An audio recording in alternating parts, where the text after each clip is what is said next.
Minha neta de 9 anos me disse: "A senhora não pode sentar conosco. Mamãe disse que você é um peso morto, na frente de toda a família no meu próprio aniversário." E todos riram como se fosse a piada do ano. Eu sorri, guardei a dor e fui para a cozinha lavar a louça.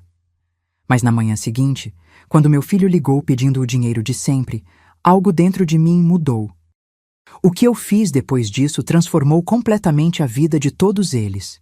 E o melhor de tudo é que eles não faziam a menor ideia do que estava por vir.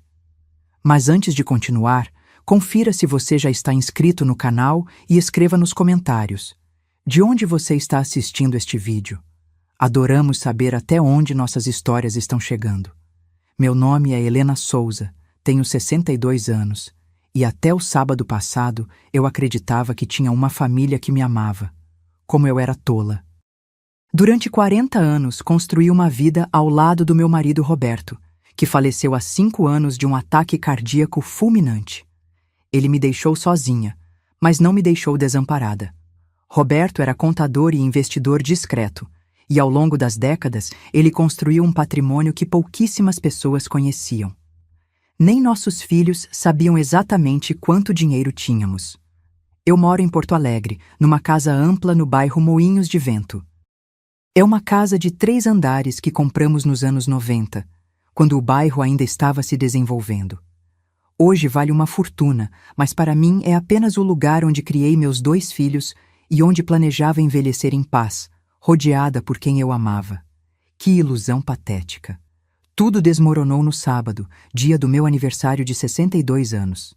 Eu havia preparado um almoço especial, porque ainda acredito nessas coisas bobas de reunir a família, de celebrar juntos. Passei a sexta-feira inteira na cozinha, preparando os pratos favoritos de todos: lasanha à bolonhesa para o meu filho Rafael, fricassé de frango para a minha nora Patrícia e aquele bolo de cenoura com cobertura de chocolate que a minha neta Laura sempre adorou. Ou pelo menos eu achava que ela adorava. Rafael chegou com Patrícia e Laura por volta do meio-dia. Meu filho tem 35 anos, trabalha como gerente comercial numa empresa de tecnologia, ou pelo menos é isso que ele conta para todo mundo. Patrícia tem 33, é formada em design de interiores e passa os dias postando fotos no Instagram de uma vida que eu, secretamente, financio. E Laura, minha única neta, tem 9 anos e está se transformando numa miniatura da mãe, mimada, arrogante e cruel, de um jeito que só crianças criadas sem limites conseguem ser. Abri a porta com um sorriso largo. Rafael me deu um abraço rápido, daqueles mecânicos, sem emoção. Patrícia entrou, sem nem olhar para mim, já mexendo no celular, provavelmente escolhendo o filtro perfeito para a foto que ainda nem tinha tirado. E Laura passou correndo, gritando que estava com fome. "Feliz aniversário, mãe", Rafael disse, mas seus olhos já procuravam a mesa de comida. Não havia presente, não havia flores, não havia sequer um cartão. Mas eu estava acostumada. Nos últimos anos, meu aniversário tinha se tornado apenas mais uma desculpa para eles virem comer de graça na minha casa. Patrícia finalmente levantou os olhos do celular e me examinou de cima a baixo com aquele olhar crítico que eu conhecia tão bem. "Helena, você está usando essa blusa de novo? Já te falei que esse tom de bege te deixa apagada." Eu estava usando uma blusa de seda que Roberto tinha me dado no nosso último aniversário de casamento. Era a minha favorita, não pelo tecido ou pela cor, mas pelo que representava. Mas Patrícia não se importava com isso. Para ela, eu era apenas mais um projeto de decoração que não tinha ficado bom. "É uma blusa confortável", respondi, mantendo meu tom neutro. Aprendi ao longo dos anos que reagir às provocações de Patrícia só me causava mais dor. Sentamos à mesa e comecei a servir a comida. Laura pegou o celular e começou a gravar vídeos para o TikTok. Uma menina de 9 anos com um iPhone mais recente que o meu. Um presente que, naturalmente, eu havia pago sem que Rafael soubesse. Ou melhor, ele sabia, mas fingia que não sabia, porque assim não precisava se sentir culpado por não poder comprar essas coisas para a própria filha. "Laura, guarde o celular", eu disse gentilmente. "Vamos almoçar em família." Ela me olhou como se eu tivesse pedido para ela arrancar o próprio braço. Por quê? Não estou atrapalhando ninguém. Seu avô Roberto não gostaria de ver você no celular à mesa. Tentei apelar para a memória do avô que ela tanto amava. Laura bufou. O vovô morreu, ele não se importa com nada. As palavras caíram sobre a mesa como uma bomba. Senti meu coração apertar, mas antes que eu pudesse dizer qualquer coisa, Patrícia interveio. Helena, não encha o saco da menina, deixa ela se divertir. Você é tão antiquada. Rafael não disse nada. Ele nunca dizia nada quando Patrícia ou Laura me desrespeitavam. Apenas baixava a cabeça e continuava comendo, como se nada tivesse acontecido. O almoço continuou nesse clima pesado. Eu tentava puxar conversa, perguntar sobre a escola de Laura, sobre o trabalho de Rafael, mas recebia apenas respostas monossilábicas. Patrícia reclamou da lasanha, dizendo que estava com muito queijo. Laura deixou metade do prato sem comer, dizendo que preferia pedir comida japonesa. Quando finalmente trouxe o bolo, acendi as velas e esperei que cantassem parabéns. Rafael começou, mas Patrícia o interrompeu no meio. Rafael, tira logo essa foto para eu postar. A luz está perfeita agora. Meu filho parou de cantar, pegou o celular e passou os próximos 5 minutos fotografando a esposa em vários ângulos, com o bolo ao fundo. Eu fiquei ali, parada, com as velas acesas, sentindo a cera quente pingar sobre o glacê de chocolate. Quando finalmente conseguimos terminar o parabéns, foi apressado e desafinado. Soprei as velas sem fazer pedido nenhum. Que sentido tinha pedir alguma coisa? Cortei o bolo e servi todos. Laura deu uma mordida, fez uma careta e largou o garfo. Esse bolo é ruim. O que você colocou nele? É o mesmo bolo de sempre, Laura. O que você sempre gostou. Não, esse aqui está esquisito. Parece bolo de pobre. Bolo de pobre. Minha neta de 9 anos tinha acabado de chamar meu bolo, feito com os melhores ingredientes que o dinheiro podia comprar, de bolo de pobre. Laura, não fale assim com sua avó, Rafael disse, mas seu tom era fraco, sem convicção nenhuma. Mas é verdade, pai. A gente podia ter ido num restaurante chique em vez de ficar aqui comendo essas coisas. Patrícia riu. Ela realmente riu da cara da filha falando aquilo. Ai, meu Deus, ela não está errada. Helena, você realmente acha que esse almoço caseiro é apropriado para um aniversário? Você devia ter reservado algum lugar legal. Eu olhei para Rafael, esperando que ele dissesse alguma coisa, que defendesse sua mãe, que mostrasse um pingo de respeito. Mas ele apenas deu de ombros. Mãe, você sabe como elas são. Não leve para o lado pessoal. Não levar para o lado pessoal. Como eu não levaria para o lado pessoal minha própria neta me desrespeitando no meu aniversário. Mas o pior ainda estava por vir. Depois do bolo, fomos para a sala. Eu tinha preparado um álbum de fotos para mostrar para Laura, fotos da infância do Rafael, fotos de quando Roberto ainda estava vivo. Achei que seria um momento bonito, de conexão entre gerações. Laura olhou as primeiras páginas com tédio. Essas fotos são muito antigas. Por que todo mundo está vestido tão estranho? Era outra época, querida. Seu pai era criança aqui. Mas por que vocês não tinham iPhone? Como vocês tiravam selfies? Patrícia soltou uma risada alta. Eles eram pobres, Laura. Não tinham essas coisas. Pobres. A mulher que eu sustento há anos estava me chamando de pobre. Na verdade, nós tínhamos câmeras fotográficas, expliquei calmamente. E não éramos pobres. Seu avô trabalhava muito e... Vó, chega, Laura me interrompeu. Essas histórias são tão chatas. Você sempre fica falando do passado. Ninguém se importa. Ninguém se importa. As palavras saíram da boca dela com tanta naturalidade, como se fosse óbvio, como se fosse um fato conhecido por todos. Laura, não fale assim com sua avó, Rafael tentou novamente, mas sua voz era tão fraca que mal dava para ouvir. E então Laura disse a frase que mudaria tudo. Ela olhou para mim com aqueles olhinhos azuis, tão parecidos com os do pai, e declarou: Mas é verdade, pai, a vovó é ninguém. Ela não faz nada de importante, não trabalha, não viaja, não posta nada legal. Ela é tipo invisível. É uma ninguém. O silêncio que se seguiu durou talvez 3 segundos, mas para mim pareceu uma eternidade. Eu olhei para minha neta, para aquela criança que eu tinha embalado no colo quando bebê, que eu tinha cuidado em cada resfriado, que eu tinha levado para o parque todos os sábados durante anos, e ela tinha acabado de me chamar de ninguém. E então Rafael riu. Meu próprio filho, a pessoa que eu carreguei no ventre por 9 meses, que eu amamentei, que eu criei com todo o amor do mundo, riu da cara da filha me humilhando. Patrícia se juntou à risada, pegou o celular e disse: "Meu Deus, essa menina é muito sincera. Laura, você é demais." Laura sorriu, orgulhosa, como se tivesse feito alguma coisa incrível. E eu? Eu sorri também. Sorri porque era o que eu sempre fazia. Sorri porque não queria causar uma cena. Sorri porque durante 62 anos eu tinha aprendido a engolir a dor e fingir que estava tudo bem.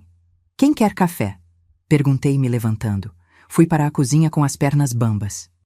Apoiei as mãos na pia e respirei fundo, tentando controlar as lágrimas que ameaçavam cair. Eu podia ouvi-los na sala, rindo de alguma coisa no celular de Patrícia, provavelmente algum vídeo bobo. Ninguém. Minha neta tinha me chamado de ninguém. E o pior é que, olhando para a minha vida, eu quase conseguia entender por quê. Durante anos eu tinha me tornado invisível. Tinha me anulado para cuidar dos outros. Tinha guardado meus sonhos, meus desejos, minhas opiniões, tudo para não incomodar, para não causar problemas. Depois que Roberto morreu, eu me transformei em sombra. Deixei de sair, de ver minhas amigas, de fazer as coisas que gostava. Dediquei minha vida inteira a ajudar Rafael, a estar disponível sempre que ele precisasse, a ser a avó perfeita para Laura. E no final, tudo o que eu consegui foi ser chamada de ninguém. Eles foram embora por volta das 4 da tarde. Rafael me deu outro abraço mecânico. Patrícia acenou de longe, já com o celular na mão. Laura nem se despediu, apenas entrou no carro reclamando que estava com calor. Fechei a porta e olhei para a minha casa. A mesa ainda estava suja, com pratos empilhados, copos com restos de refrigerante, guardanapos amassados. O bolo estava pela metade, abandonado sobre a bancada da cozinha. As velas que eu tinha soprado jaziam ali, tortas e derretidas. Comecei a recolher tudo, mecanicamente. Lavei cada prato com cuidado, sequei, guardei. Varri o chão, limpei a mesa, organizei as cadeiras. Trabalhei por 2 horas até que minha casa ficasse impecável novamente, como se o almoço nunca tivesse acontecido. Quando terminei, sentei no sofá da sala com uma xícara de chá de camomila. A casa estava silenciosa demais. Era sempre assim depois que eles iam embora. O silêncio pesado de quem mora sozinha, sem ninguém para conversar, sem ninguém para dividir os pensamentos. Peguei meu celular e olhei as fotos que Rafael tinha tirado durante o almoço. Ele tinha mandado algumas para mim por mensagem. Eram todas de Patrícia e Laura, sorrindo, posando, perfeitas para o Instagram. Eu não aparecia em nenhuma. Era como se eu realmente fosse invisível, como Laura tinha dito. Ninguém. A palavra ecoava na minha cabeça como um mantra maldito. Fui até o escritório que tinha sido de Roberto.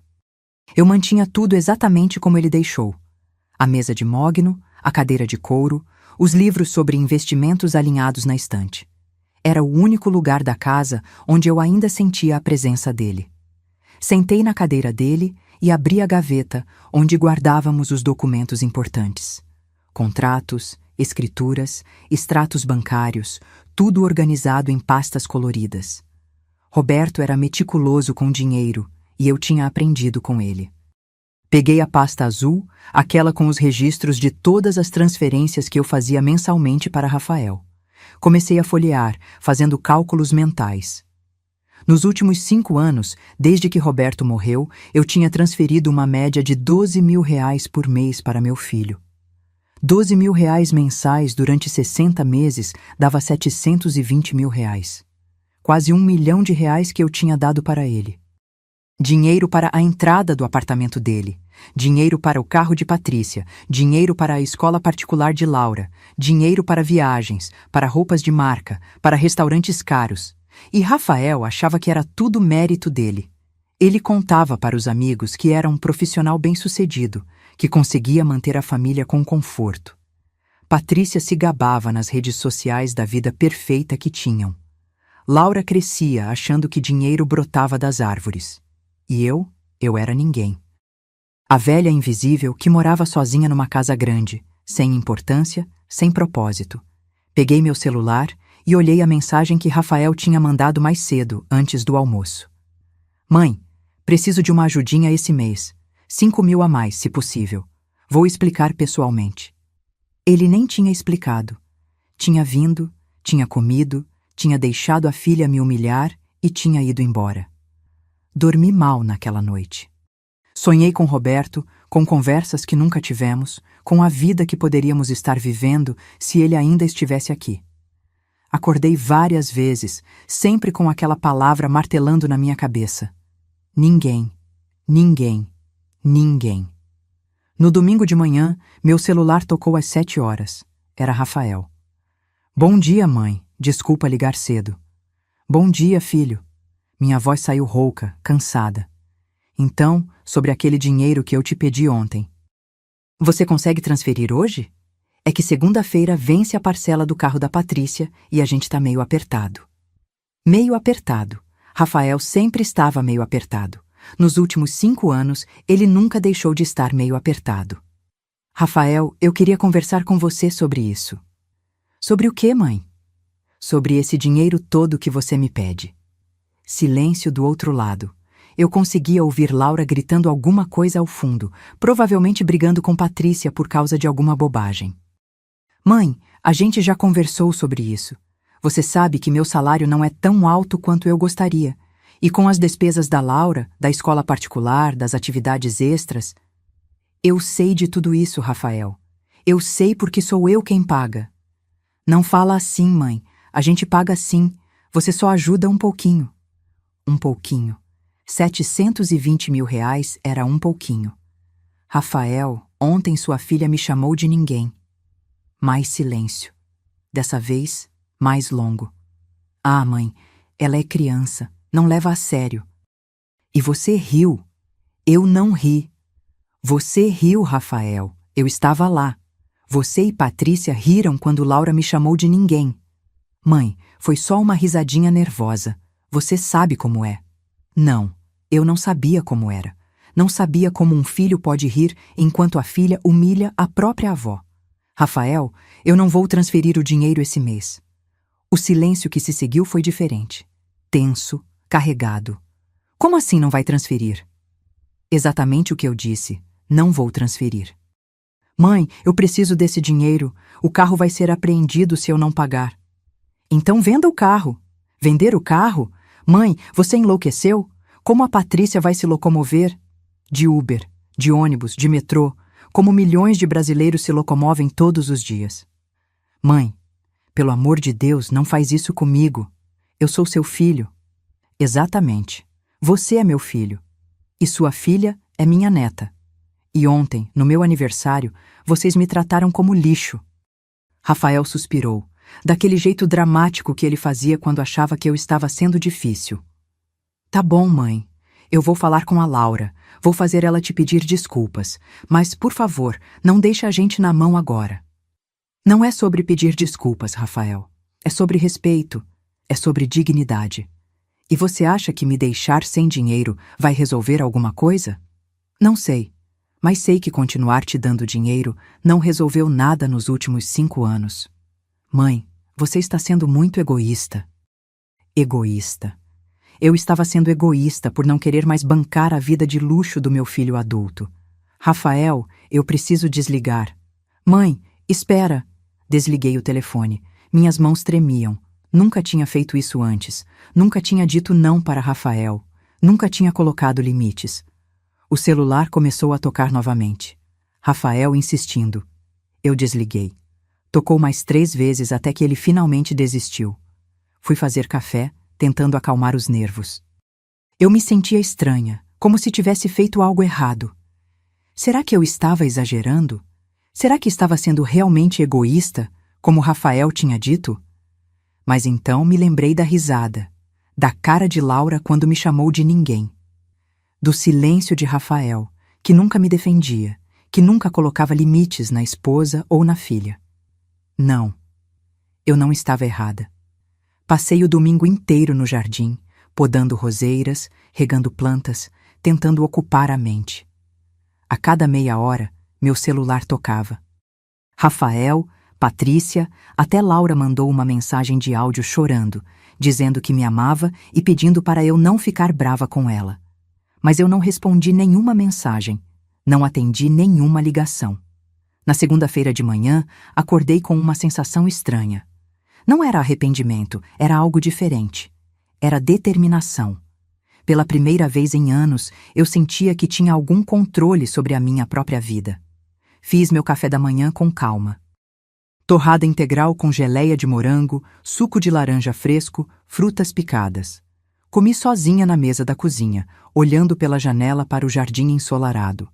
Às 9 horas, liguei para Bernardo Silva, o advogado que cuidava dos negócios de Roberto e agora cuidava dos meus. Helena, que surpresa! Como vai? Bem, Bernardo, preciso marcar uma reunião com você. É urgente. Claro, pode ser hoje à tarde? Perfeito. Cheguei ao escritório de Bernardo às 2 da tarde. Ele me recebeu com aquele sorriso gentil de sempre, me ofereceu café e biscoitos. Então, Helena, o que posso fazer por você? Respirei fundo. Quero fazer algumas mudanças no meu testamento. Bernardo pegou um bloco de notas. Que tipo de mudanças? Quero deixar tudo para instituições de caridade. Ele parou de escrever e me olhou por cima dos óculos. Tudo? Tudo. A casa, os investimentos, as ações, tudo. E o Rafael? Rafael não vai receber nada. Bernardo ficou em silêncio por um momento. Ele conhecia minha família há anos, tinha participado de vários churrascos na minha casa quando Roberto era vivo. Helena, você tem certeza disso? É uma decisão muito drástica. Tenho certeza absoluta. Posso perguntar o motivo? Contei para ele tudo. O almoço de aniversário, as palavras de Laura, a risada de Rafael, os 5 anos sustentando uma família que não me respeitava. Quando terminei, Bernardo balançou a cabeça. Entendo perfeitamente. Mas, Helena, legalmente eu preciso te avisar que Rafael pode contestar o testamento. Filhos têm direito a pelo menos metade da herança. Então vamos fazer o seguinte. Deixo a metade legítima para ele, mas em trust, com condições. Que tipo de condições? Um sorriso pequeno apareceu no meu rosto. Ele só vai poder acessar o dinheiro se provar que consegue se sustentar sozinho por 2 anos. Sem ajuda minha, sem ajuda de ninguém. Bernardo riu. Você está falando sério? Completamente. Isso é brilhante. E cruel, mas brilhante. Passamos a tarde toda reescrevendo meu testamento. Quando saí do escritório, já eram quase 6 horas. Eu me sentia leve, como se tivesse tirado um peso enorme das costas. No caminho para casa, parei num café que eu adorava, mas não frequentava há anos. Pedi um cappuccino e um pedaço de torta de limão. Sentei numa mesa perto da janela e fiquei ali, só observando as pessoas passando na rua, vivendo suas vidas. Quando foi a última vez que eu tinha feito algo assim? Quando foi a última vez que eu tinha saído sozinha, sem pressa, sem compromisso, só para aproveitar o momento? Não conseguia me lembrar. Cheguei em casa quando já estava escurecendo. Havia 23 mensagens não lidas no meu celular. 15 de Rafael, 5 de Patrícia e 3 de números que eu não reconhecia. Ignorei todas e fui tomar um banho longo e quente.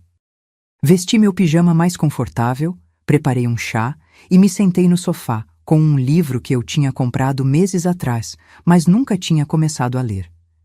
Estava na página 20 quando a campainha tocou. Olhei pelo olho mágico. Rafael estava ali, com uma expressão que misturava raiva e desespero. Abri a porta. Mãe, precisamos conversar. Boa noite, Rafael. Entre. Ele entrou como um furacão, batendo a porta atrás de si. O que você está fazendo? Por que não responde minhas mensagens? Por que não transferiu o dinheiro? Eu te expliquei ontem. Aquilo foi uma bobagem. A Laura é criança, mãe. Crianças falam besteira. Senta, Rafael. Não quero sentar. Quero entender o que está acontecendo com você. Eu me sentei na poltrona e olhei para meu filho. Ele estava com a camisa amarrotada, o cabelo bagunçado, olheiras profundas. Parecia que não tinha dormido direito. Rafael, você me disse ontem que eu estava sendo egoísta. Você tem razão. Ele piscou confuso. Tenho? Sim, eu fui muito egoísta. Fui egoísta em te proteger das consequências das suas próprias escolhas. Fui egoísta em bancar uma vida que você não pode pagar sozinho. Fui egoísta em te transformar num homem de 40 anos que ainda depende da mamãe. Eu não tenho 40 anos. Tenho 35. Desculpa. Um homem de 35 anos que depende da mamãe. Rafael passou as mãos pelo rosto. Mãe, você não entende. Eu tenho responsabilidades. Tenho uma família para sustentar. E eu entendo isso perfeitamente. Por isso acho que você deveria começar a sustentá-la. Como? Meu salário não cobre nem metade das nossas despesas. Então reduza suas despesas. Não dá para reduzir, mãe. A gente tem compromissos. A mensalidade da escola da Laura é quase R$ 3.000. O condomínio do apartamento é 1.500. O carro da Patrícia. Por que Laura precisa estudar numa escola de R$ 3.000 por mês? Existem escolas públicas excelentes. Rafael me olhou como se eu tivesse sugerido que ele jogasse a filha de um penhasco. Escola pública? Você quer que minha filha estude em escola pública? Milhões de crianças estudam em escolas públicas e se tornam pessoas excelentes. Mas minha filha não vai ser uma dessas milhões. Ela merece o melhor. E quem define o que é o melhor? Uma escola cara ou uma educação de qualidade? Rafael começou a andar de um lado para o outro na sala, nervoso, agitado. Mãe, você não pode fazer isso comigo. Não agora. Eu tenho contas a pagar, tenho compromissos assumidos. Compromissos que você assumiu contando com o meu dinheiro. Porque você sempre disse que ia me ajudar. Você sempre falou que o dinheiro do papai era para me garantir uma vida boa. E eu garanti. Durante 5 anos eu garanti. Mas agora eu percebi que não estou te ajudando. Estou te prejudicando. Me prejudicando? Você acha que me deixar sem dinheiro está me ajudando? Estou te forçando a crescer, Rafael. Ele parou de andar e me olhou com raiva pura nos olhos. Você está fazendo isso por causa daquela bobagem que a Laura falou, não está? Não é uma bobagem. É sim, ela é uma criança de 9 anos, nem sabe o que está dizendo. Ela sabe exatamente o que está dizendo. E você sabe também, tanto que você riu. Eu não ri. Rafael, eu estava lá. Eu vi, eu ouvi. Ele ficou em silêncio, respirando pesado. Tá bom, disse finalmente. Eu ri. Mas foi uma risada nervosa. Eu fiquei sem graça com a situação. E qual foi sua reação? Você repreendeu sua filha? Você me defendeu? Você mostrou para ela que aquilo era inaceitável? Silêncio. Não, eu mesma respondi. Você riu e Patrícia riu. E vocês dois saíram daqui como se nada tivesse acontecido. Rafael sentou no sofá e colocou a cabeça entre as mãos. O que você quer que eu faça, mãe? Quer que eu bata na minha filha? Quer que eu brigue com a Patrícia? Quero que você seja pai. Quero que você ensine sua filha sobre respeito. Quero que você tome as rédeas da sua própria vida. E se eu não conseguir? Então você vai aprender. Rafael levantou a cabeça e me olhou. Você realmente não vai me dar mais dinheiro? Não. Nem esse mês? Nem esse mês, nem o próximo, nem nunca mais. Mãe, eu vou perder tudo. O apartamento, os carros, a escola da Laura. Talvez seja exatamente isso que você precisa perder para aprender a valorizar o que tem. Ele ficou me olhando por um longo tempo. Eu vi raiva em seus olhos, mas também vi medo. Medo real de ter que enfrentar a realidade. Você mudou, ele disse finalmente. É verdade. Mudei. Não gosto dessa nova versão sua. Eu sei, mas eu estou gostando. Rafael se levantou, pegou as chaves do carro do bolso e caminhou até a porta. Antes de sair, ele se virou. Você vai se arrepender disso, mãe. Talvez, mas por enquanto estou em paz com minha decisão. Ele bateu a porta ao sair. Ouvi o carro dele arrancando com força, os pneus cantando no asfalto. Voltei para o sofá e peguei meu livro de novo. Minhas mãos não tremiam mais. Meu coração batia no ritmo normal. Eu estava calma, centrada, segura da minha decisão. Nos dias seguintes, as mensagens e ligações continuaram. Rafael tentava de tudo. Raiva, chantagem emocional, promessas de mudança, ameaças veladas. Patrícia me mandou áudios longos dizendo que eu era uma sogra horrível, que estava destruindo a família, que Laura estava sofrendo por minha causa. Mas eu não cedi. Bloqueei Patrícia depois do 5º áudio. Rafael, eu continuei atendendo, mas sempre com a mesma resposta. Não vou transferir dinheiro. Você precisa aprender a se virar sozinho. 2 semanas depois, recebi uma ligação inesperada. Era Mariana, a diretora da escola de Laura. Dona Helena, bom dia, tudo bem? Bom dia, Mariana. Tudo ótimo. E você? Olha, estou ligando porque temos uma situação delicada aqui. O Rafael está com 3 mensalidades em atraso. 3 mensalidades, R$ 9.000. Entendo. A senhora sempre foi a responsável financeira da Laura aqui na escola. Gostaria de saber se podemos resolver essa pendência. Na verdade, Mariana, a partir de agora, os pais da Laura é que são responsáveis pelas mensalidades. Silêncio do outro lado. Mas a senhora não vai mais... Não vou mais pagar. Entendo. Bem, nesse caso, precisarei conversar com o Rafael, porque se ele não regularizar a situação, infelizmente, vamos ter que desligar a Laura da escola. Faça o que for necessário. Depois que desliguei, fiquei pensando em Laura. Será que ela estava sofrendo? Será que entendia o que estava acontecendo? Mas então me lembrei. Era exatamente isso que ela precisava aprender. Que ações têm consequências, que palavras machucam, que desrespeito tem um preço. 1 semana depois, Rafael apareceu na minha porta novamente. Dessa vez estava diferente. Não vinha com raiva. Vinha derrotado. Mãe, posso entrar? Claro! Ele sentou no sofá, mas não me olhou nos olhos. Vou perder o apartamento. O banco já iniciou o processo de execução. Sinto muito. Sente? Você está fazendo isso de propósito. Você quer me ver fudido. Não fale palavrão na minha casa, Rafael. Ele respirou fundo. Desculpa, mas você precisa entender. Eu não consigo pagar todas essas contas sozinho. É impossível.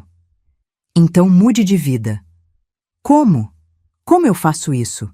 Já cortei tudo que dava para cortar. Vocês ainda saem para jantar fora? Silêncio. Rafael, vocês ainda saem para jantar fora? 1 vez por semana, mas é nosso momento de casal. Quanto vocês gastam nessas saídas? Uns R$ 500. R$ 500 por semana é 2.000 por mês. Isso paga quase uma mensalidade da Laura. Mas a gente precisa ter alguma vida social. Não posso virar um eremita. Não estou pedindo para você virar um eremita. Estou pedindo para você viver dentro das suas possibilidades. Rafael se levantou e começou a andar pela sala novamente.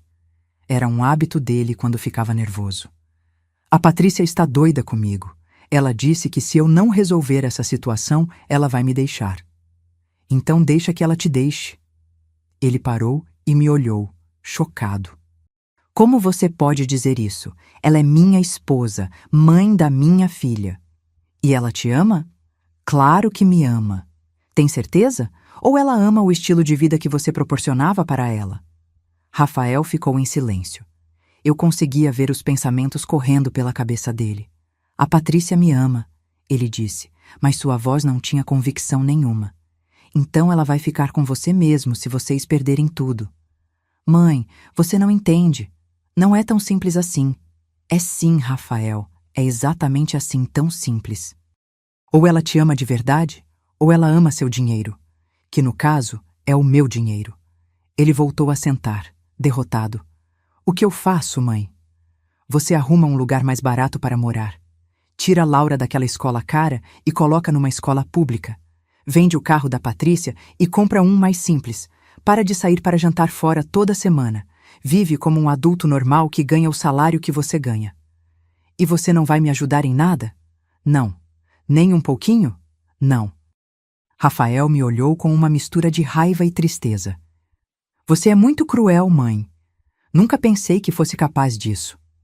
E eu nunca pensei que fosse capaz de criar um filho que deixa a própria filha me desrespeitar. Ele não tinha resposta para isso. Um mês depois, Rafael ligou-me pedindo para visitar Laura. Ela estava morando com ele e Patrícia num apartamento alugado na Zona Norte, bem mais modesto que o apartamento que eles tinham perdido. Aceitei o convite, curiosa para ver como estavam vivendo agora. O apartamento era pequeno, 2 quartos, sala e cozinha integradas. Não era feio, mas era claramente um downgrade brutal do que eles estavam acostumados. Os móveis eram os mesmos do apartamento anterior, mas agora pareciam grandes demais para o espaço. Patrícia me recebeu com frieza. Não disse bom dia, não me ofereceu café, apenas me olhou com aqueles olhos cheios de ressentimento. Laura está no quarto. Foi tudo o que ela disse antes de voltar para a cozinha. Encontrei minha neta deitada na cama, mexendo no celular. O quarto dela era pequeno, mas estava decorado com carinho. Percebi que os brinquedos eram os mesmos de antes, só que agora estavam mais apertados no espaço. Oi, vovó. Oi, minha linda. Como você está? Ela deu de ombros, sem tirar os olhos do celular. Tudo bem. Gostando da escola nova? É horrível. As meninas não usam roupas de marca. A professora é chata. Não tem quadra de tênis. Sentei na beirada da cama. Laura, me olha. Ela finalmente largou o celular e olhou para mim. Por que você acha que tudo isso aconteceu? Porque você parou de dar dinheiro para o papai. E por que você acha que eu parei? Ela ficou em silêncio. Laura, você lembra o que me disse no meu aniversário? Que você é ninguém. E você acha que isso foi uma coisa bonita de se dizer? Ela baixou os olhos. A mamãe sempre fala isso. Ah. Então não era só uma frase de criança. Era algo que Laura ouvia em casa. E você acha que está certo? Não sei. Você não trabalha, não faz nada. Só fica em casa. Laura, você sabe o que eu fazia quando seu avô era vivo? Não. Eu trabalhava com ele. Ajudava a administrar os negócios. Criava seu pai. Cuidava da casa. Tinha uma vida completa. Depois que seu avô morreu, eu dediquei minha vida a ajudar vocês. Paguei a escola que você tanto gostava. Paguei os carros que sua mãe dirigia. Paguei o apartamento lindo onde vocês moravam. Laura me olhou com os olhos arregalados. Sério? Sério. Durante 5 anos, eu gastei quase R$ 1 milhão sustentando sua família. Nossa! E no meu aniversário você me chamou de ninguém, e seu pai riu. Lágrimas começaram a escorrer pelo rosto dela. Me desculpa, vovó. Abracei minha neta, sentindo o corpinho dela tremendo nos meus braços. Ela era só uma criança. Uma criança que tinha sido criada com valores errados, mas ainda era só uma criança. Eu te perdoo, Laura, mas você precisa aprender uma coisa muito importante. As palavras têm poder. Quando você chama alguém de ninguém, você está tirando o valor daquela pessoa. E todo mundo tem valor. Todo mundo é alguém. Mesmo as pessoas da minha escola nova? Principalmente as pessoas da sua escola nova. Elas podem não ter roupas de marca, mas isso não as torna menos importantes. Laura assou o nariz no meu ombro. Eu não gosto da nossa vida agora. Eu sei, meu amor, mas às vezes a gente precisa perder coisas para aprender a valorizar o que realmente importa. E o que realmente importa? Família, amor, respeito. Essas coisas não custam dinheiro, mas valem muito mais que qualquer apartamento luxuoso ou carro caro. Fiquei com Laura por 1 hora, conversando, brincando, tentando reconectar com ela de um jeito que eu não conseguia fazer quando tudo era sobre dinheiro e status. Quando saí do quarto, encontrei Rafael na sala. Ele parecia exausto. Como você está, filho? Sobrevivendo, Mal, mas sobrevivendo. E Patrícia? Ele olhou para a cozinha, onde a esposa estava lavando louça com uma expressão de raiva permanente no rosto. Ela não está feliz, mas está aqui. Por quanto tempo? Rafael deu de ombros. Não sei. Ela fala em divórcio todo dia, mas ainda não foi embora. E você? Como está se sentindo em relação a tudo isso? Ele ficou em silêncio por um longo tempo. Quando falou, sua voz estava carregada de emoção. Estou com raiva, muito com raiva de você, mas também estou começando a entender. Entender o quê? Que eu estava vivendo uma mentira, que eu não era o cara bem-sucedido que eu pensava ser. Que era você quem estava me sustentando e eu nem tinha coragem de admitir isso para mim mesmo. Era a primeira vez que Rafael mostrava qualquer tipo de autoconsciência sobre a situação. E como isso te faz sentir? Humilhado, envergonhado, perdido. Eu queria abraçá-lo, dizer que estava tudo bem, que eu ia ajudar de novo, mas sabia que não podia fazer isso. Se eu voltasse atrás agora, nada teria mudado. Rafael, você vai superar isso. Você é mais forte do que pensa. Não me sinto forte, mãe. Me sinto um fracassado. Você só é um fracassado se desistir. Se você continuar lutando, se você aprender com isso, você vai sair dessa muito melhor. Ele olhou para mim com olhos vermelhos. E se eu não conseguir? E se eu perder tudo de vez? Então, você vai reconstruir do zero. E dessa vez, vai ser tudo seu. Não vai ser sustentado com o dinheiro da sua mãe. Vai ser conquistado com seu próprio esforço.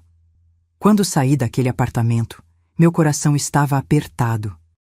Era difícil ver meu filho assim, quebrado, lutando, mas eu sabia que estava fazendo a coisa certa. Nos meses seguintes, mantive distância. Rafael ligava de vez em quando para dar notícias, mas nunca pedia dinheiro. Laura me mandava mensagens carinhosas, contando sobre a escola nova, sobre as amigas que tinha feito. Patrícia continuava me odiando, mas isso não era novidade. Comecei a viver minha própria vida. Retomei contato com amigas antigas que tinha abandonado. Voltei a fazer aulas de pintura, um hobby que eu adorava, mas tinha deixado de lado. Viajei sozinha pela primeira vez na vida. Fui para Buenos Aires por uma semana e me senti livre como nunca. Descobri que ser ninguém para minha família significava ser alguém para mim mesma. Estava numa dessas viagens, em Florianópolis, quando recebi uma ligação de Rafael. Era quase meia-noite. Mãe, desculpa ligar tão tarde. Tudo bem, filho. O que aconteceu? É a Patrícia. Ela foi embora. Sentei na cama do hotel, segurando o telefone com força. Como assim foi embora? Ela pegou as coisas dela e foi embora. Disse que não aguenta mais viver assim, que merece coisa melhor. Ouvi a voz dele quebrar. E a Laura? Ficou comigo. A Patrícia nem quis levar ela. Disse que não tem condições de cuidar sozinha. Que mãe faz isso? Que mulher abandona a própria filha porque não quer lidar com dificuldades financeiras? Rafael, você está bem? Não, não estou bem. Não sei o que fazer, mãe. Não sei como cuidar da Laura sozinho. Não sei como trabalhar e ser pai ao mesmo tempo. Não sei de nada. Você vai aprender. É difícil, mas você vai aprender. Será que eu posso? Será que você poderia vir aqui? Não para dar dinheiro, só para... Não sei, para estar aqui. Era a primeira vez que Rafael pedia minha presença, não meu dinheiro. Eu volto amanhã. Vou aí te ver. Quando cheguei no apartamento dele no dia seguinte, encontrei uma cena deprimente. Caixas de pizza velhas na mesa, louça suja na pia, roupas espalhadas pelo sofá.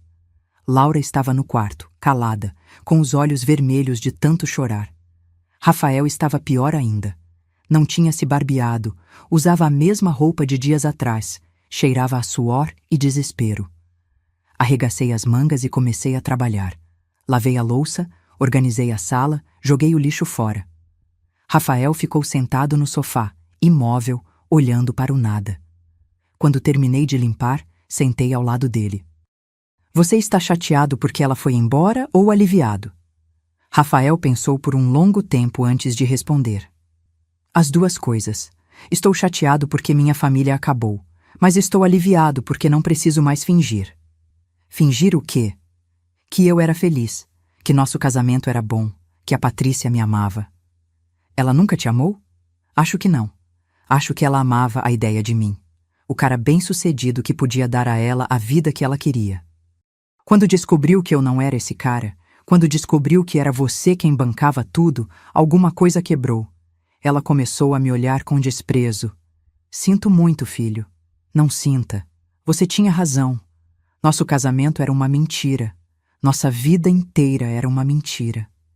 Ficamos sentados em silêncio por um tempo. Finalmente, Rafael falou de novo. Mãe, eu tenho que te contar uma coisa. O que é? Consegui uma promoção no trabalho. Olhei para ele surpresa.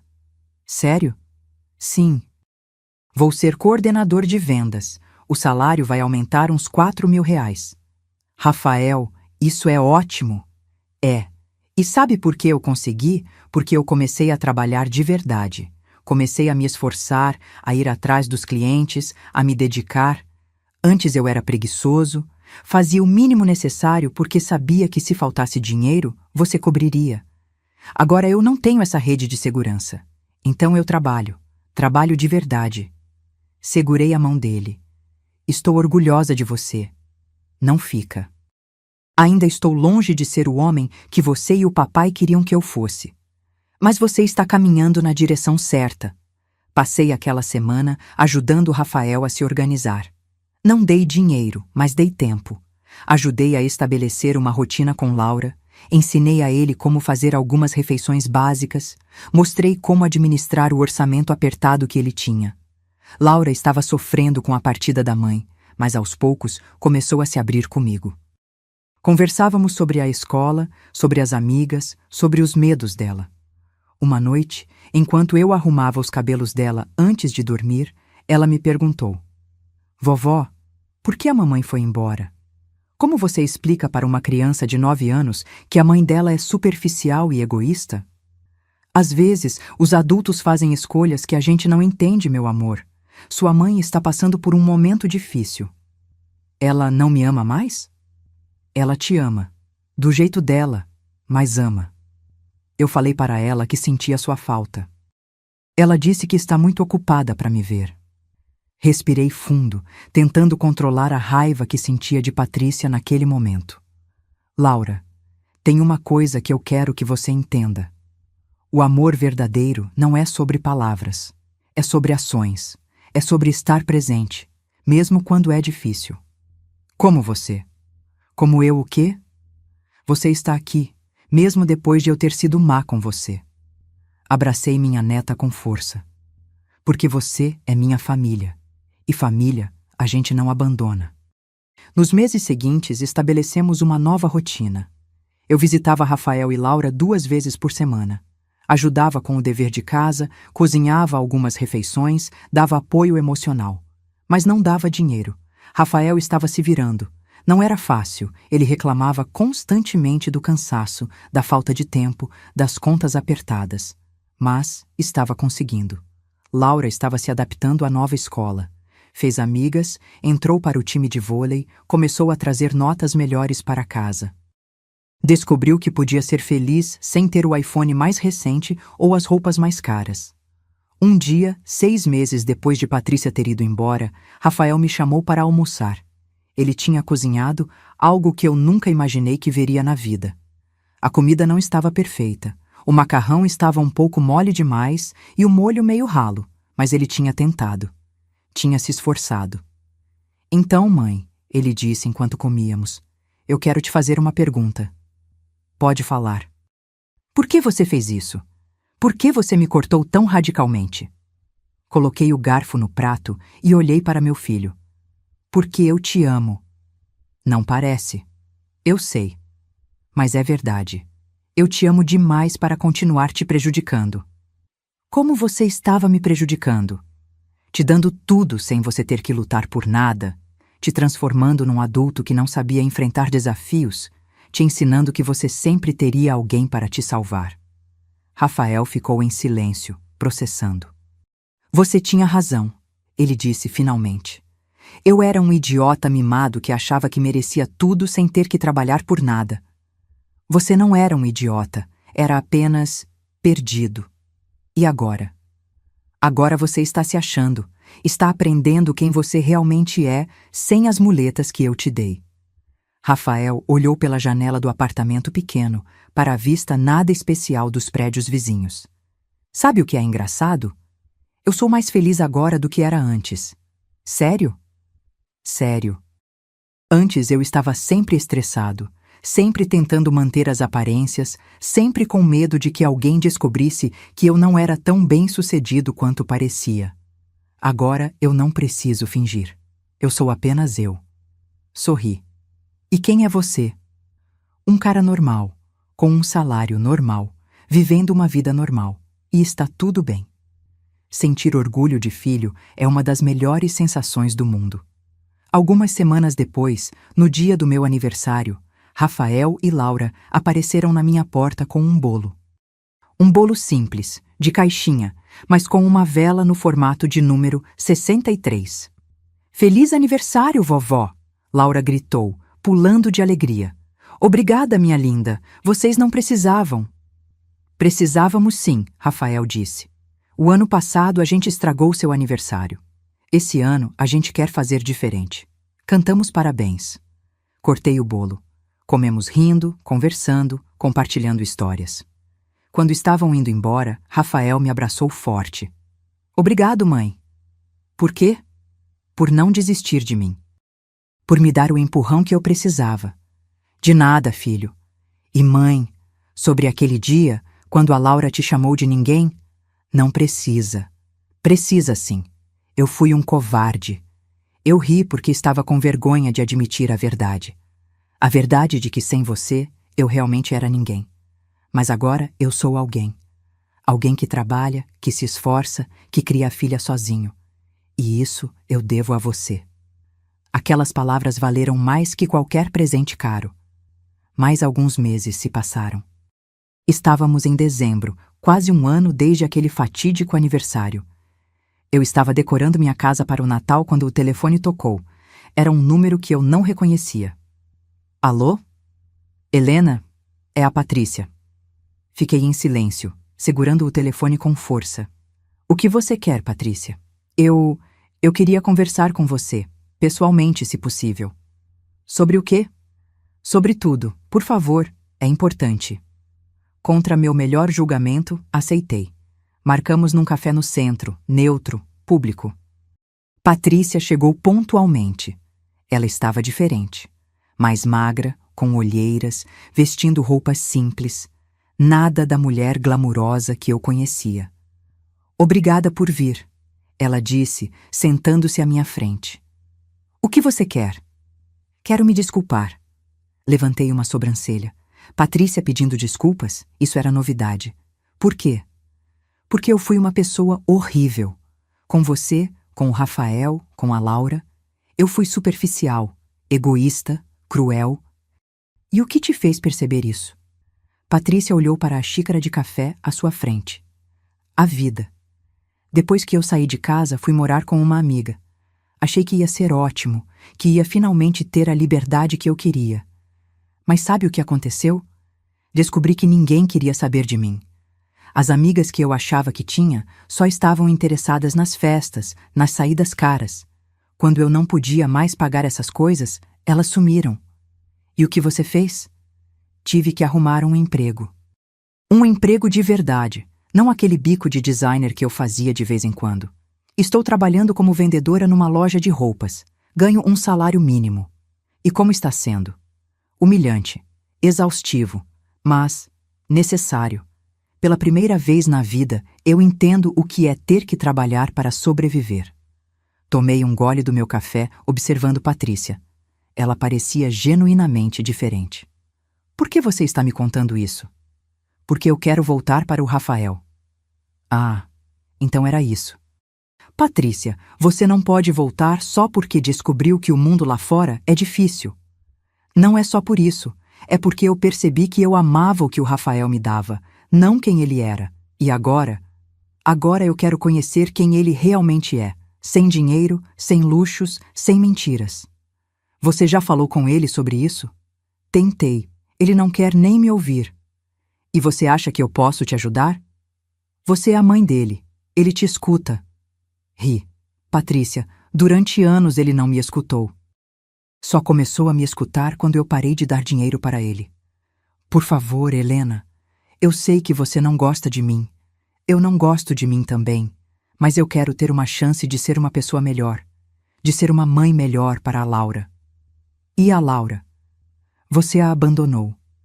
Lágrimas começaram a escorrer pelo rosto de Patrícia. Eu sei. Foi a pior coisa que eu já fiz. Toda noite eu vou dormir pensando nela, me perguntando se ela está bem, se sente minha falta, se me odeia. Ela não te odeia. Ela sofre sua falta, mas está aprendendo a viver sem você. Eu não quero que ela aprenda a viver sem mim. Eu quero estar na vida dela. Quero ser presente. Não a mãe que eu era antes, que só se importava com aparências, mas uma mãe de verdade. Olhei para Patrícia por um longo momento. Será que ela estava sendo sincera? Ou era apenas mais uma manipulação? Patrícia, eu não vou falar com o Rafael. Essa decisão é dele, não minha. Mas o que eu posso fazer é dar um conselho. Se você realmente mudou, prove com ações, não com palavras. Apareça na vida da Laura, passe tempo com ela, mostre que você se importa. O Rafael vai ver isso, e aí ele vai decidir se quer te dar uma segunda chance. Patrícia assentiu, enxugando as lágrimas. Obrigada por me ouvir. De nada. Quando ela estava saindo, se virou. Helena, tem mais uma coisa. O quê? Sobre aquele dia do seu aniversário, quando a Laura te chamou de ninguém. Fui eu quem plantou essa ideia na cabeça dela. Eu falava isso de você pelas costas. Eu era invejosa, ressentida, porque você tinha tudo o que eu queria. Dinheiro, estabilidade, a admiração do Rafael. Então, eu te diminuía, te desvalorizava, e a Laura ouvia e repetia. Era o que eu desconfiava, mas ouvir a confirmação ainda doía. Por que você está me contando isso? Porque você merece saber. E porque eu preciso assumir a responsabilidade pelas minhas ações. Eu transformei minha filha numa pessoa cruel. E agora eu preciso ensiná-la a ser melhor. Não contei para Rafael sobre minha conversa com Patrícia. Achei que ele deveria descobrir as coisas no seu próprio tempo, da sua própria maneira. Mas alguns dias depois, Laura me ligou, toda animada. Vovó, a mamãe apareceu na escola hoje. Apareceu? É, ela me esperou na saída, perguntou se eu queria tomar um sorvete com ela. E você foi? Fui. E sabe, ela estava diferente. Não ficou no celular o tempo todo. Ela realmente conversou comigo. Perguntou sobre minhas amigas, sobre minhas aulas, sobre como eu estava me sentindo. E como você está se sentindo? Confusa. Tipo, eu fiquei feliz de ver ela, mas também fiquei brava, porque ela me abandonou. E você disse isso para ela? Disse. Falei que fiquei triste, que chorei muito, que fiquei com raiva. E o que ela disse? Pediu desculpas, chorou, falou que tinha feito tudo errado e que queria tentar de novo. E você acredita nela? Silêncio por um momento. Não sei. Quero acreditar. Mas tenho medo. É normal ter medo. Mas sabe o que eu aprendi esse ano? Que todo mundo merece uma segunda chance, desde que estejam dispostos a mudar de verdade. Nas semanas seguintes, Patrícia começou a aparecer mais na vida de Laura. Buscava ela na escola uma vez por semana. Levava para o parque. Ajudava com o dever de casa. Ações simples, mas consistentes. Rafael ficou desconfiado no começo. Quando eu visitava, ele reclamava. Ela aparece agora que não tem que pagar nada. Agora que a responsabilidade é minha. E você não acha que talvez ela esteja genuinamente tentando ser uma mãe melhor? Não sei o que achar, mãe. Ela me machucou muito, me abandonou quando eu mais precisava. Verdade, ela fez isso, mas as pessoas podem mudar. Você mudou, eu mudei. Será que ela também pode mudar? Só o tempo vai dizer. O Natal chegou.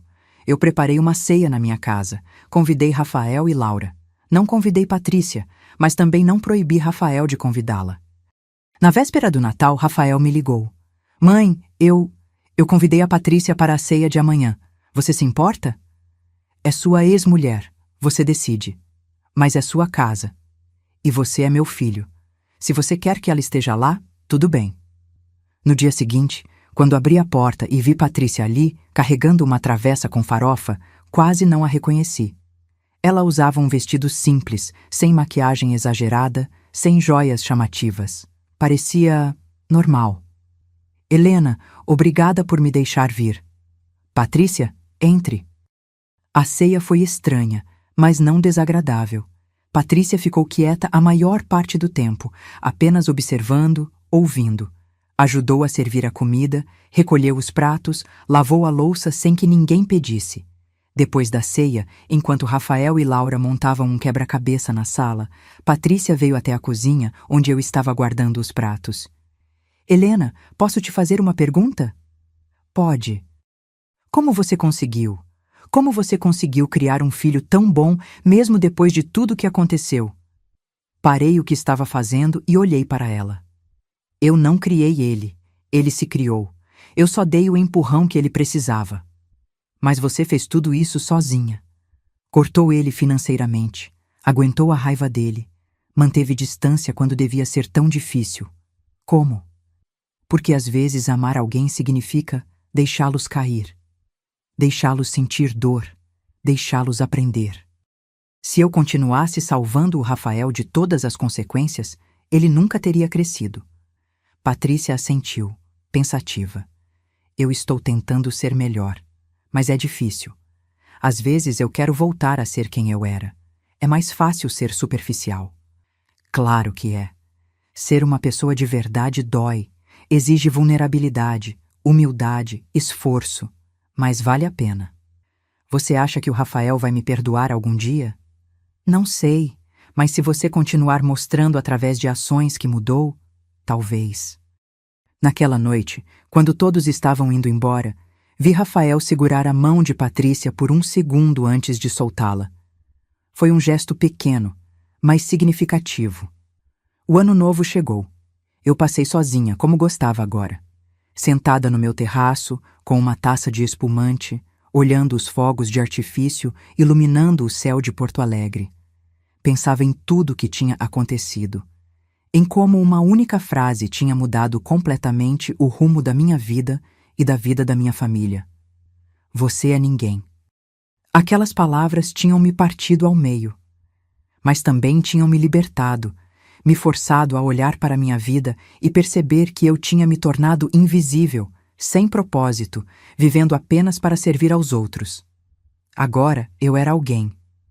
Não para minha família, mas para mim mesma. Tinha minha vida, meus hobbies, minhas amigas, minha independência. E paradoxalmente, agora que eu não estava mais disponível para ser usada, minha família me respeitava mais, me via mais, me valorizava mais. Em janeiro, recebi uma carta no correio. Era de Laura, escrita à mão, com aquela caligrafia infantil cheia de erros de ortografia. Querida vovó Helena, eu escrevo essa carta para dizer que te amo muito. Esse ano foi muito difícil, mas eu aprendi muitas coisas. Aprendi que dinheiro não é o mais importante. Aprendi que as pessoas que te amam de verdade ficam com você mesmo quando as coisas são difíceis. Aprendi que palavras machucam e que eu nunca devia ter te chamado de ninguém. Você não é ninguém. Você é a pessoa mais importante da minha vida. Obrigada por não desistir de mim mesmo quando eu fui má. Obrigada por me ensinar a ser uma pessoa melhor. Te amo muito, muito, muito. Laura. Chorei lendo aquela carta. Chorei de alívio, de felicidade, de orgulho. Coloquei a carta numa moldura e pendurei no meu escritório, ao lado da foto de Roberto. Ele teria ficado orgulhoso também. Em março, Rafael me ligou com notícias. Mãe, eu e a Patrícia estamos tentando de novo. Tentando? Não voltamos a morar juntos, mas estamos namorando, devagar, um dia de cada vez. Ela mudou, mãe, de verdade. Eu sei. Como você sabe? Porque eu converso com a Laura. Ela me conta tudo. Rafael riu. Aquela menina não sabe guardar segredo nenhum. É uma qualidade. Honestidade é importante. Mãe, eu queria te agradecer por tudo. Não precisa me agradecer. Preciso sim. Você salvou minha vida. Salvou meu casamento. Salvou minha relação com minha filha. Fez tudo isso me deixando cair. Às vezes a gente precisa cair para aprender a se levantar sozinho. Eu sei. E agora eu sei me levantar. Em junho, eles se casaram de novo. Foi uma cerimônia pequena, só família próxima e alguns amigos. Nada como o casamento pomposo que tinham feito 10 anos atrás. Patrícia usava um vestido simples, comprado numa loja de departamentos. Rafael usava o mesmo terno que usava para trabalhar. Não havia banda, apenas um violonista tocando músicas suaves. Mas havia amor. Amor real, baseado em conhecimento mútuo, em respeito, em parceria. Não era perfeito, mas era real. Durante a festa, Laura me puxou para um canto. Vovó, obrigada. Por quê, meu amor? Por ter feito tudo isso, por ter nos ensinado o que realmente importa. Eu não fiz nada, vocês que fizeram o trabalho. Você começou. Você nos mostrou que a gente estava vivendo errado. E vocês tiveram coragem de mudar. Isso é o mais importante. Laura me abraçou forte. Quando eu crescer, quero ser igual a você. Não, minha linda. Você deve ser igual a você mesma, mas uma versão melhor que aprendeu com os erros. Naquela noite, deitada na minha cama, sozinha na minha casa grande, pensei em tudo que tinha acontecido desde aquele aniversário fatídico. Tinha perdido muita coisa. O relacionamento fácil que tinha com Rafael, o conforto de ser necessária, a ilusão de que minha família me amava incondicionalmente. Mas tinha ganho muito mais. Tinha ganho respeito. Tinha ganho minha própria identidade. Tinha ganho a satisfação de ver meu filho se tornar um homem de verdade. Tinha ganho uma relação genuína com minha neta. E mais importante, tinha aprendido que não ser ninguém para os outros significava finalmente ser alguém para mim mesma. O tempo passou e a vida foi se ajeitando. Rafael foi promovido novamente, agora era gerente de vendas.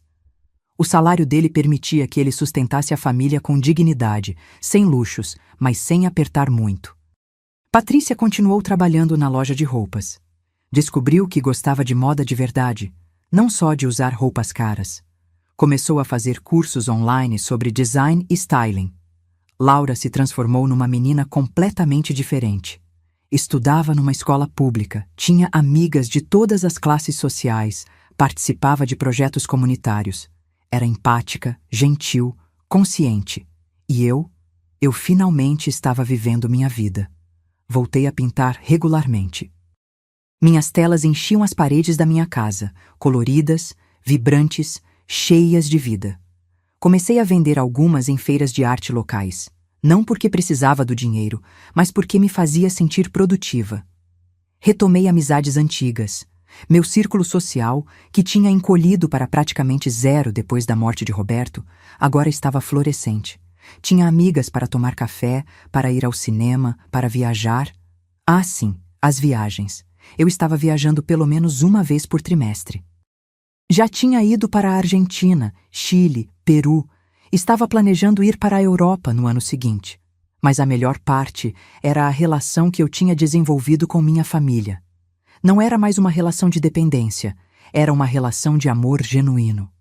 Rafael me visitava não porque precisava de dinheiro, mas porque queria me ver. Ligava para contar sobre o dia dele, para pedir conselhos, para dividir alegrias e tristezas. Laura dormia na minha casa todo sábado. Tínhamos estabelecido uma tradição. Fazíamos o café da manhã juntas, depois passávamos a manhã no parque ou no museu, almoçávamos em casa e à tarde pintávamos juntas. Ela estava se tornando uma artista talentosa. Suas telas eram criativas, expressivas, cheias de emoção. Eu guardava todas, dizendo que um dia elas valeriam uma fortuna. Patrícia e eu tínhamos desenvolvido uma relação cordial, quase amigável. Ela me respeitava agora, de um jeito que nunca tinha respeitado antes. Às vezes, até me pedia conselhos sobre Laura ou sobre como lidar com dificuldades financeiras. Um dia, quase 2 anos depois daquele aniversário que mudou tudo, Rafael apareceu na minha casa sem avisar. Ele parecia preocupado. Mãe, preciso conversar com você sobre uma coisa. Meu coração apertou. O que aconteceu? Está tudo bem com a Laura, com a Patrícia? Está tudo bem com elas, é sobre você. Sobre mim? Ele se sentou no sofá e me olhou com aquela expressão séria que usava quando tinha algo importante a dizer.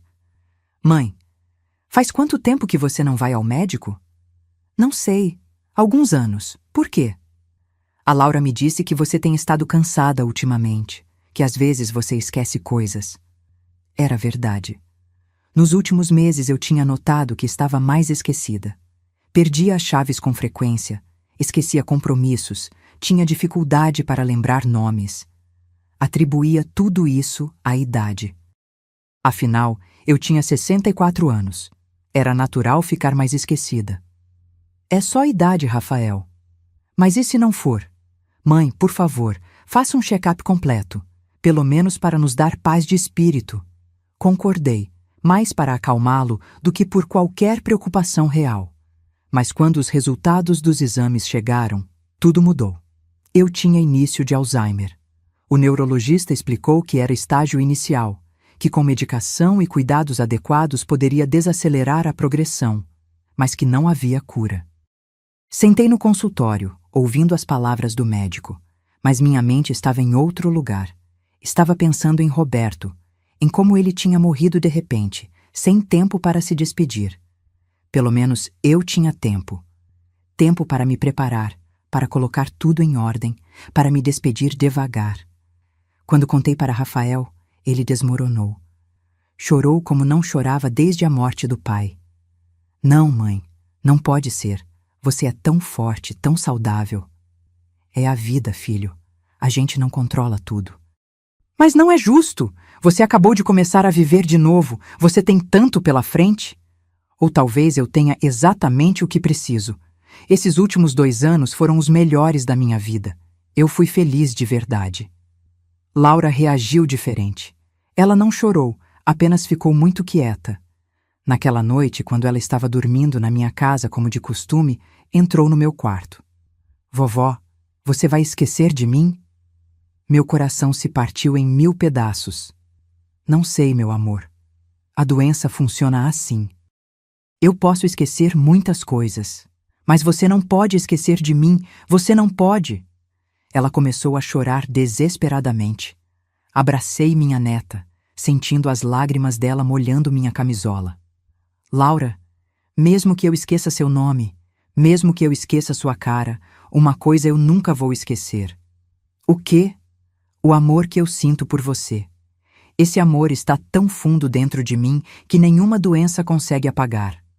Promete? Prometo.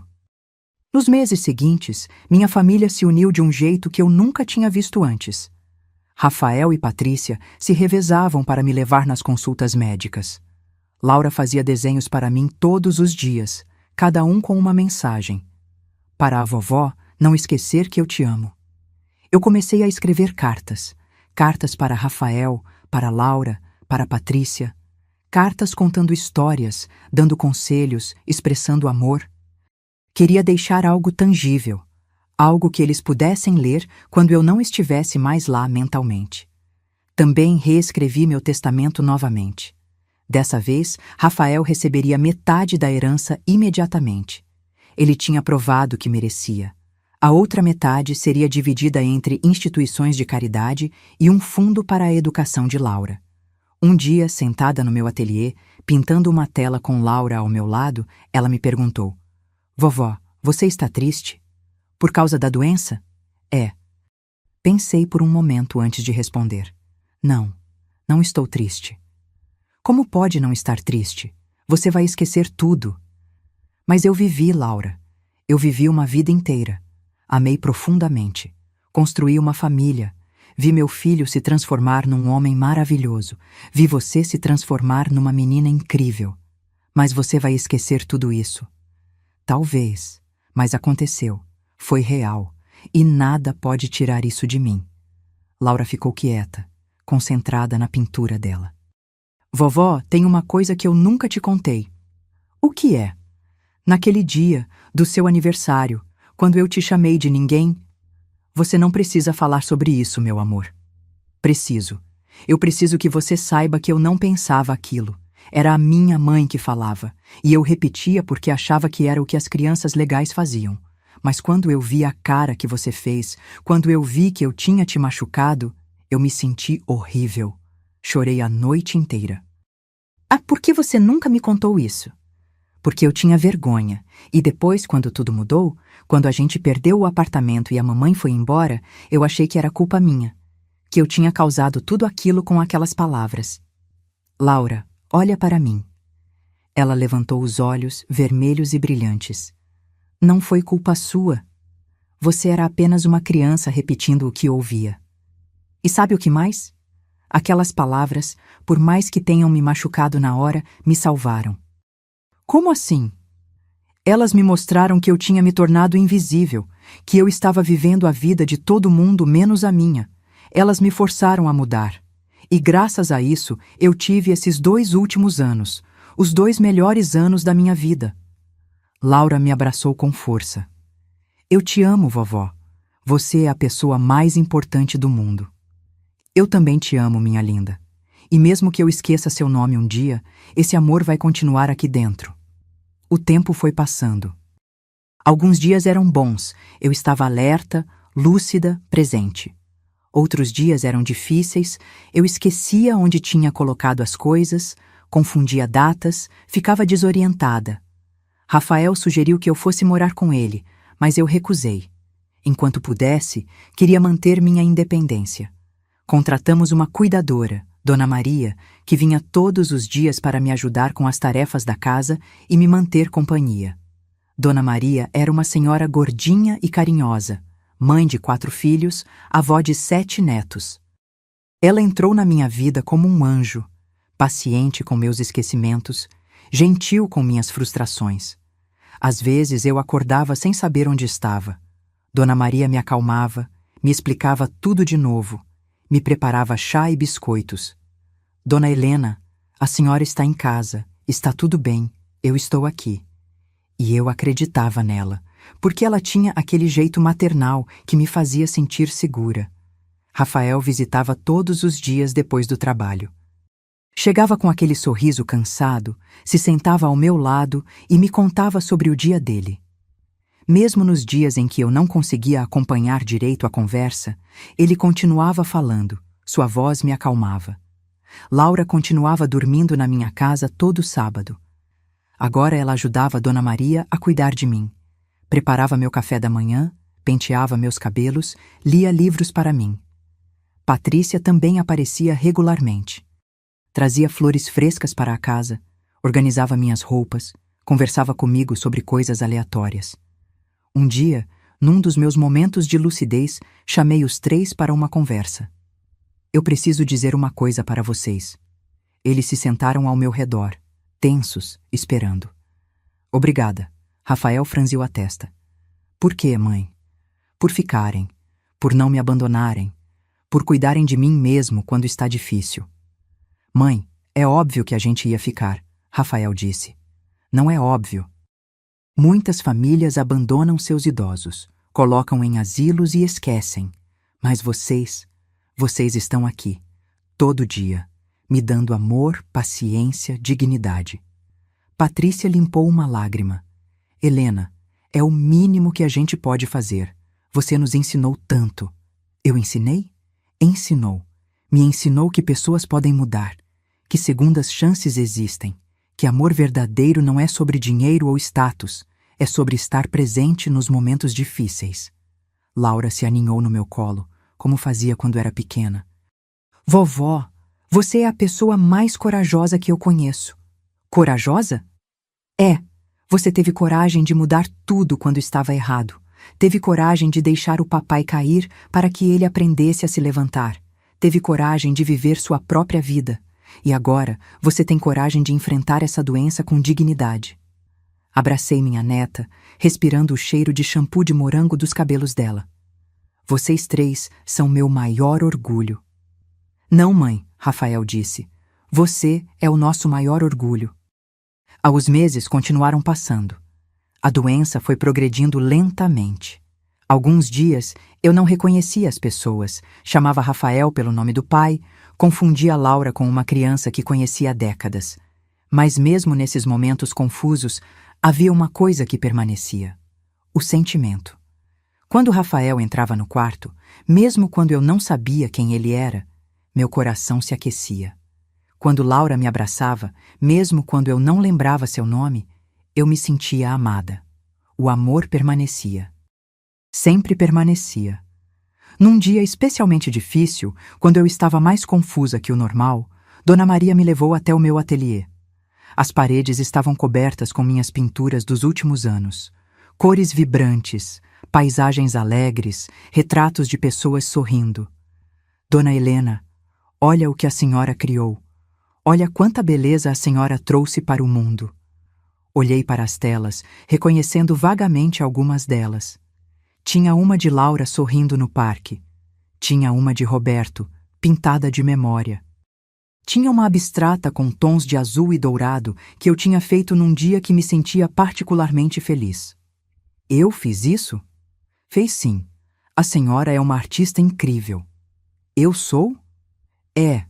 E sabe por que essas pinturas são tão especiais? Porque estão cheias de vida, cheias de amor.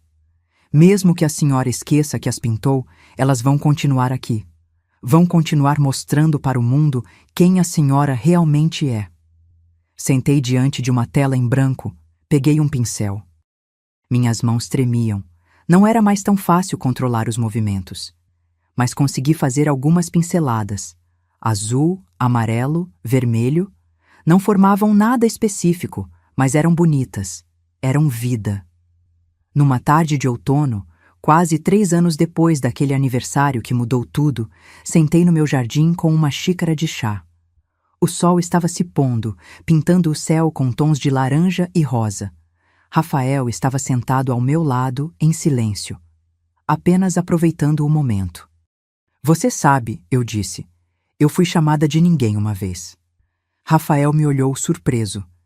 Eu estava tendo um momento de clareza. Foi há muito tempo, continuei. Machucou muito, mas sabe o que eu descobri? O que, mãe?